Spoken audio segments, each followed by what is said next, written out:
Industry का एक लंबा पार्ट आप रह चुकी हैं। बहुत सारी चीज़ें इंडस्ट्री में आपने भी ऑफकोर्स फेस की होगी, डाउनफॉल फेस किया होगा, बहुत सारे रिजेक्शन, मुझे नहीं पता आपने देखे या नहीं देखेंगे।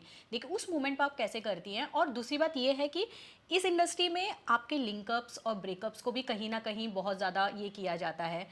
कभी ऐसा हुँ। कुछ आपने फेस किया था, मीडिया की कुछ ऐसी हेडलाइन जो आपको बहुत ज़्यादा ठेस पहुंचाई हो, या हाँ, हाँ, ऐसा 1-2 कुछ? बार हाँ। 1-2 बार हम्म। अक्सर ऐसी चीज़ें थी, लेकिन मैंने उतना सोचा नहीं। आई थिंक आई रिमेंबर जब मैं एक सीरियल कर रही थी, खेलती ज़िंदगी आँख में चोली, मैं सोचती हूँ आज इसको यूज़ करूँ इस प्लेटफ़ॉर्म को। तो मैं तभी शायद 15-16 साल की थी और कुछ सिचुएशंस की वजह से अ, वो शो में वो कुछ डेट सजेस्ट नहीं हो पा रहे थे, कुछ चीज़ें हो रही थी। तो when I was too young to even understand those things, मैं तो बस शो कर रही थी and I had always said yes to shooting because I was passionate about acting. But मेरे कुछ ऑब्लिगेशंस थे, साउथ की भी मूवीज़ मैंने साउथ कर पहले साइन करके रखी थी शो से पहले। तो शो करने के बाद उनके पास भी शायद टाइम नहीं था, तो वो मैनेज नहीं कर पाए, मुझे डेट्स नहीं दे पाए। तो क्या हो गया था कि उसके अमिड्स्ट क्योंकि मैं डेट्स नहीं दे पाई, तो साउथ में उस फिल्म के लिए ना, तो फिल्म प्रोड्यूसर एसोसिएशन ने ना मेरे खिलाफ एक लॉ सूट फाइल कर दिया था। ओह। मेरे खिलाफ और मेरे फादर के खिलाफ, कि ये डेट्स नहीं दे रहे हैं, हमारा सेट ज़ाया जा रहा है, हमारा टाइम ज़ाया जा रहा है, हमारे पैसे बर्बाद हो रहे हैं। And I didn't know that this happened, we had no clue. फिर मैंने इधर रिक्वेस्ट किया चैनल से कि प्लीज़, मेरे मेरे फादर ने, कि प्लीज़ हमें हमारी ऑब्लिगेशन से, आप लोगों ने कहा था कि आप लोग हमें डेट देंगे, मैनेज करने देंगे। उन्होंने कहा, उन्होंने भी हाथ खड़े कर लिए थे कि हमारे पास अभी बैंक नहीं, हम कुछ नहीं कर सकते। तो वो जो ज़ुबान रखी थी, तो वो हम भी नहीं डिलीवर कर पा रहे थे।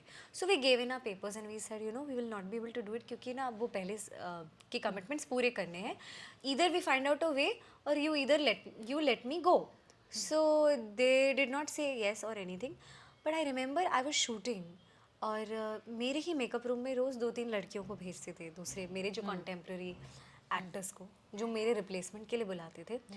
और यू नो मुझे भी नहीं बताया था कि मेरे रिप्लेसमेंट के लिए, मतलब मैं यहाँ शूट कर रही हूँ, मेरे रिप्लेसमेंट का शूट यहाँ बाजू वाले रूम में हो रहा है, और मैं यहाँ पे शॉट के लिए ऐसे बैठी हुई हूँ कि मेरा कब होगा वहाँ, क्योंकि वहाँ पे ऑडिशन चालू है, शूट नहीं हो पा रहा है, और मेरे मेकअप रूम में और कुछ कुछ लड़के, तो I did not hold it against anyone, but लड़कियाँ आके बोलते थे वेयर इज़ माई रूम, मेरे रूम में कोई घुस जाता था और बोलते थे कि please can you go out, I need to change. I am like, I am sorry, this is my makeup room, I am suppose to shoot. बोलते I have come for that role, जो लड़की replace हो रही है ना, उसके लिए। और मैं 15 साल की थी यार, आई डेंट नो क्या करूँ। ठीक है, मैं कुछ नहीं बोलती थी, आई टू फील बैड। मैं पापा को कॉल करके बोलती थी मेरे रिप्लेसमेंट के लिए मेरे रूम में भेज रहे, मेरे रूम। बहुत फ़नी लगता था। तो एक बहुत ही यंग एज में मैंने ना एक डार्क साइड देख लिया था इंडस्ट्री का। तो ये भी ठीक, ये भी चल रहा है, ये भी टॉलरेट किया। फाइनली जब अपने अपने कमिटमेंट को पूरा करने के लिए जब मैं हैदराबाद फ्लाई कर रही थी, तो एयरपोर्ट पे ना एक बहुत बड़ा हेडलाइन था, लिखा हुआ था कि उल्का Gupta kicked out of the show, या बहुत बुरा लगा था मुझे, मतलब मेरा ना दिल टूट गया था कि असलियत क्या है ये तो कोई जानता ही नहीं है।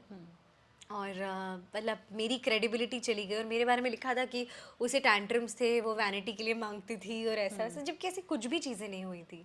आई like all of my co actors will vouch, I mean I don't to name anybody, I had a good time with everybody, but मैं I gave my best to that. But उसके बाद तब मैंने समझ लिया कि जो वो 4 दिन की चांदनी भी होती है ना, you cannot trust the same people anymore. They will write anything, they will do anything without knowing the story and people will believe. तब से मैंने समझ लिया, अगर मैंने कभी टैबलॉइड में कुछ पढ़ा किसी के बारे में, शायद जो जो नेगेटिव चीज़ है, शायद वो इंसान नहीं भी हो सकता है, शायद वो मेरे जैसा ही वो विक्टिम रहा होगा। तो मुझे बहुत ऐसे कॉल्स आए, but then I got busy with South, मैंने थोड़ा गौर नहीं किया, इसलिए मैं टीवी से थोड़ी दूर भी थी बीच में, झांसी के बाद 1-2 शोज़ के बाद, क्योंकि मेरा ना दिल टूट गया था बहुत ही ज़्यादा। छोटी थी मैं मना करती थी, पापा नहीं करना है, मुझे शो नहीं करना है। Then I grow up. Okay, lastly दो और सवाल है उल्का। अब इंडस्ट्री कितनी ज़्यादा बदल गई है, क्योंकि आप इंडस्ट्री का लंबा एक हिस्सा रह चुकी हैं। इंडस्ट्री में काम करना कितना ज़्यादा बदला है इस समय, और इंडस्ट्री में किस तरह से एक्टिंग भी एक तरह से बदली है, क्योंकि जितने मेरे फ्रेंड्स हैं बहुत बहुत जगह ये बातें खुल कर आई है, पेमेंट्स में बहुत ज़्यादा कट होने लगा है, यार, एक्टिंग को इतना ज़्यादा वैल्यू नहीं दिया जा रहा है। एक बहुत पुरानी एक्ट्रेस है, उन्होंने मुझे एक बहुत अच्छी बात कही थी, उन्होंने बोला कि नेहा, वो एक्टिंग पे इसलिए नहीं ध्यान देते कि उनको पता अगर 18 घंटे वो कैमरे के सामने खड़े हैं, एक्टिंग करना सीख ही जाएंगे यार, तो वो पेमेंट में तो कॉम्प्रोमाइज़ करेंगे ना कि एक नए चेहरे को लेकर आ जा रहे हैं, उसकी वजह से कहीं ना कहीं एक्सपीरियंस जो लोग लेकर बैठे हैं उनके लिए बहुत मुश्किल हो जा रहा है इस इंडस्ट्री का पार्ट रहना। उसके बारे में आप क्या कहना चाहेंगे? That's a very sad thing. I think अगर मैं टीवी के बारे में पर्टिकुलरली बात करूँ तो yes, there has been a major cut down, बहुत ज़्यादा, जैसे कहूँ ना डाउन साइजिंग होती है ना कंपनीज की। So now see there is a lot of, अभी इतने सारे बच्चे जो हैं who come with their aspirations from Chandigarh, Indore या जो भी अदर देन मुंबई जितने शहरों से आते हैं for just that one chance, ठीक है, चाहे वो टीवी हो चाहे एड हो, दे आर ट्राइंग एवरीवेयर। और अब ऐसी बहुत अभी भी और इतने सारे हम एक्टर्स भी हैं who we now have established, हमारी एक मार्केट वैल्यू है। Of course we can hold a show, हमें प्रोफेशनलिज्म पता है, हमें पता है कि तौर तरीके क्या है, what is the audiences, what is that the audiences want, what is that मेरे जो राइटर क्या चाह रहे हैं, ये कहानी क्या बयां कर रही है। तो बट जो एक बेसिक सबका जो एक प्राइस है ना, टीवी नहीं डिलीवर, टीवी वाले प्रोडक्शन हाउसेस अभी शायद इसलिए नहीं डिलीवर कर पा रहे हैं because shows are not doing well. तो why would the producers also want to take a big risk any more, कि अब बड़े एक्टर्स को भी लाके अगर 3 महीने में ही शो बंद होने वाला है, अगर उसका चांस या रिस्क है, तो why do we do that. तो वो जो एक चांस के लिए भी जो एक्टर्स हैं ना, सो ना उनको क्या है, उन्हें वो तो इसी तरह से देख रहे हैं कि भाई मुझे एक्टिंग करने का मौका मिल रहा है, राइट। तो अब वो पैसा क्या ही मांगेंगे। तो वो वाला सिचुएशन हो गया है कि सो ऐसा सिचुएशन हो गया कि प्रोड्यूसर्स के पास भी ऑप्शन नहीं है, so they are going for which is more financially viable. And then actors का भी अभी एक स्टैंडर्ड हो चुका है ना, how will they be able to go, कितना आप अपना कितना कम करेंगे कितना आप? कम कर सकते हैं। It will be like unless सभी को उतना कम मिल रहा है, तो बहुत ही ज़्यादा कट थ्रोट कॉम्पिटिशन हो चुका है ऑनेस्टली इस वक्त। इधर actors will only have to gulp that down, इस रियलिटी को थोड़ा समझना पड़ेगा कि ऐसा हो गया है, बिकॉज ऑप्शंस बहुत ज़्यादा आजकल यार, एक्टर्स इन्फ्लुएंसर्स से रिप्लेस हो रहे हैं यार। I know. I will and it's, फिर मैं कुछ बुरा लगता है यार, मैं भी कई बार इन्फ्लुएंसर्स से रिप्लेस हुई हूँ, सिर्फ इसलिए कि उनके पास मिलियन फॉलोइंग है, एंड क्या करूँ। और आई थिंक वो आई थिंक बहुत सारे एक्टर्स ये चीज़ें फेस कर रहे हैं, बहुत अच्छे अच्छे एक्टर। बट कहीं ना कहीं थोड़े टाइम बाद लगता है ये बात समझ में भी आ जाएगी कि एक शो और एक चीज़ सिर्फ एक्टर ही चला सकता है, फॉलोअर्स नहीं। एग्जैक्टली। तो अगेन वी कि 2-3 महीने इसलिए चल रहा है बिकॉज सी कहीं ना कहीं कहानी भी होती है। Right. और जब आपके पास अच्छे एक्टर्स होते हैं, व्हेन यू कैन होल्ड, तो it's like an investment only, producer makes and chooses that.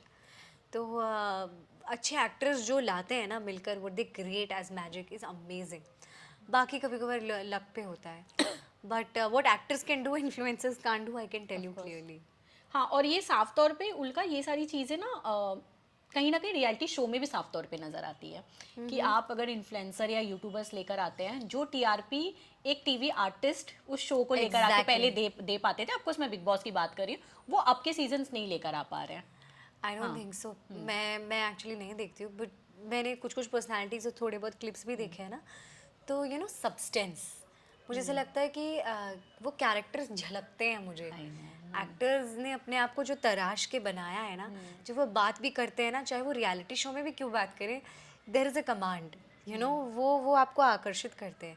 But मैं नहीं कहना चाहती हूँ, जो लोग जिस भी बैकग्राउंड से आए हैं, मुझे वो बहुत खोखले लगते हैं। ऐसा लगता है कि उनके अंदर कोई सब्सटेंस ही नहीं है, वो आए ही क्लियरली यहाँ फेम के लिए, वो आप देख सकते हैं, चाहे वो हुक और क्रुक जिस भी तरह से तर्क करना, वितर्क हाँ। से कर रहे हैं, लेकिन जिनको जो भाई, आई मीन अब reality audiences show have की the demands option, भी वही है। but yeah, I mean I really respect जिसने अपने आप को तराशा। I know Ashnur, Ashnur was so brave to do that, and I think really like the fact कि उसने अपना essence, अपनी पहचान, अपनी जो originality, authenticity को maintain करते हुए, I mean she went to, really sorry I haven't watched Big Boss, but I think हाँ, आई नो। हाँ, whatever I've seen, ओके, सो लास्टली मेरा एक और सवाल है, उल्का अगर उल्का एक्टर नहीं होती तो उल्का क्या होती? I really don't, I have no answer for this, really I have no answer for this. I think सिर्फ आप एक्टिंग के लिए ही बनी है, ऐसा आपको लगता है? शायद वो बात, मैंने कई चीज़ें ट्राई की है यार।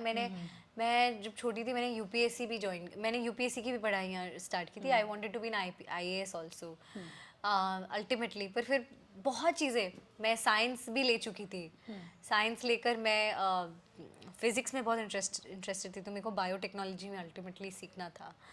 मुझे सिनेमेटोग्राफर बनना था।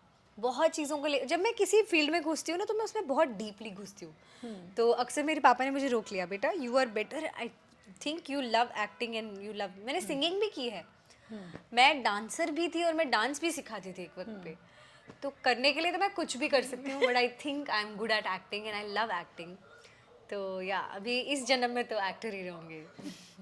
ओके उल्का, थैंक यू सो मच हमसे बात करने के लिए। बहुत सारी चीज़ें आपके बारे में पता चली है और दोबारा जब हम इंटरव्यू करेंगे और भी बहुत सारी चीज़ें आपके बारे में पता करेंगे। लास्टली जाते जाते आप अपने फैंस को क्या मैसेज देना चाहेंगे? मैं कहना चाहूँगी यार, तब से आप मेरे साथ हो और अब तक मेरे साथ हो, मेरे साथ ही रहना। और इस साल मेरी 4 फिल्में आने वाली हैं, सो फिंगर्स क्रॉस्ड। मुझे आप लोगों का प्यार, आशीर्वाद चाहिए, सपोर्ट चाहिए। And thank you so much मेरी जर्नी में मेरे साथ रहने के लिए। Thank you so much.